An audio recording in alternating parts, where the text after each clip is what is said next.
Hello all, welcome to Vinod Kumar YouTube channel. In this video I am going to make the chapter number 2 of class 7th. The name of the chapter is New Kings and Kingdoms. Many new dynasties emerged after the 7th century.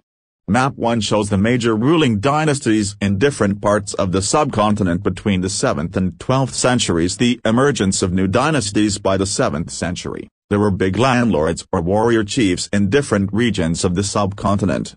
Existing kings often acknowledged them as their subordinates or sementas. They were expected to bring gifts for their kings or overlords, be present at their courts and provide them with military support. As sementas gained power and wealth, they declared themselves to be Mahasementa, Mahamanda el-Shvara, the great lord of a circle or region, and so on. Sometimes they asserted their independence from their overlords. One such instance was that of the Rashtrikitas and the Deccan. Initially they were subordinate to the Chalukyas of Karnataka. In the mid-8th century, Donturga, a Rashtrikita chief, overthrew his Chalukya overlord and performed a ritual called Hranyagarbha, literally, the golden womb. When this ritual was performed with the help of Brahmanas, it was thought to lead to the rebirth of the sacrificer as a Kshatriya, even if he was not one by birth. In other cases, men from enterprising families used their military skills to carve out kingdoms. For instance, the Kadamba Mayurasharman and the Gurjara Pratihara Harakandra were Brahmanas who gave up their traditional professions and took to arms, successfully establishing kingdoms in Karnataka and Rajasthan respectively.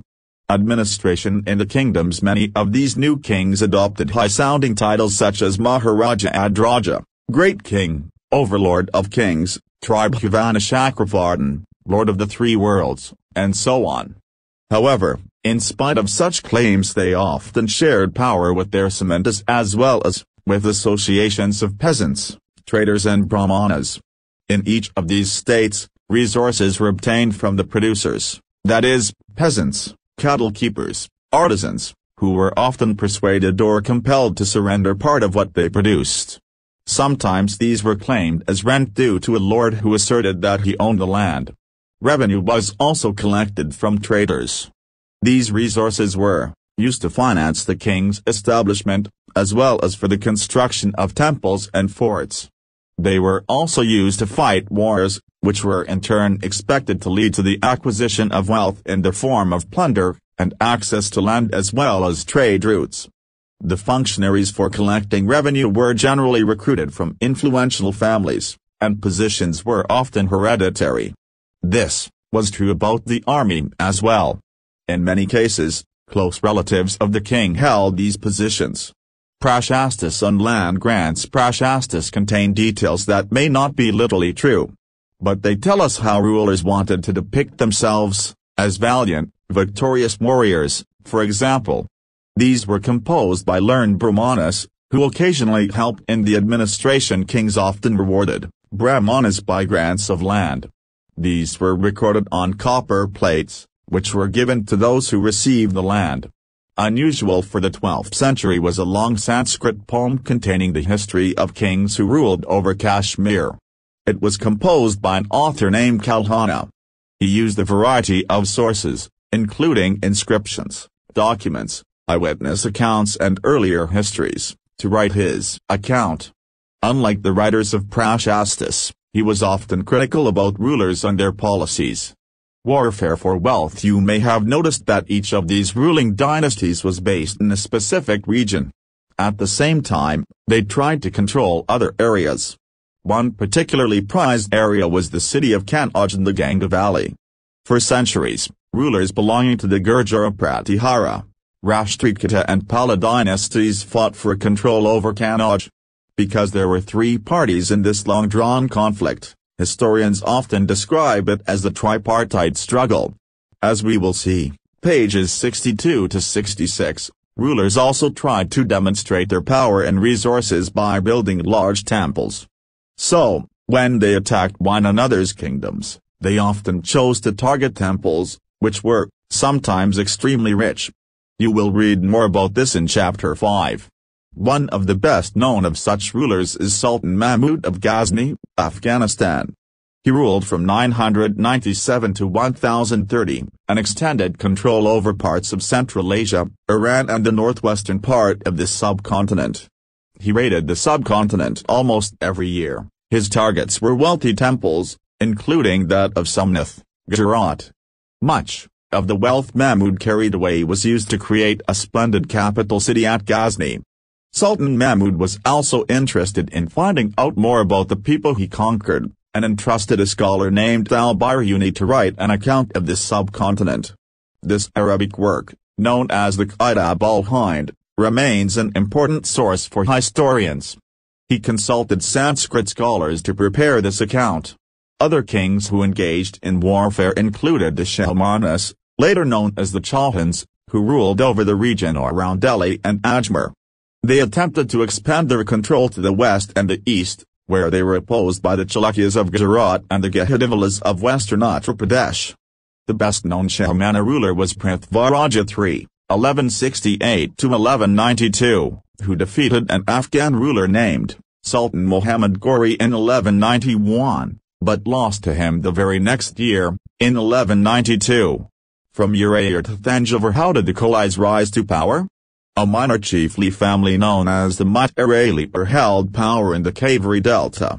They were subordinate to the Pallava kings of Kanchipuram. Vijayalaya, who belonged to the ancient chiefly family of the Kolais from Uraiyur, captured the delta from the Mutt-Araili in the middle of the 9th century.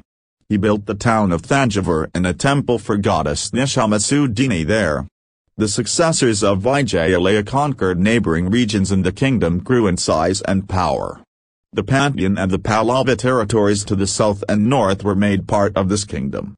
Rajaraja I, considered the most powerful Chola ruler, became king in 985 and expanded control over most of these areas. He almost reorganized the administration of the empire. Rajaraja's son Rajendra I continued his policies and even raided the Ganga Valley, Sri Lanka and countries of Southeast Asia, developing a navy for these expeditions.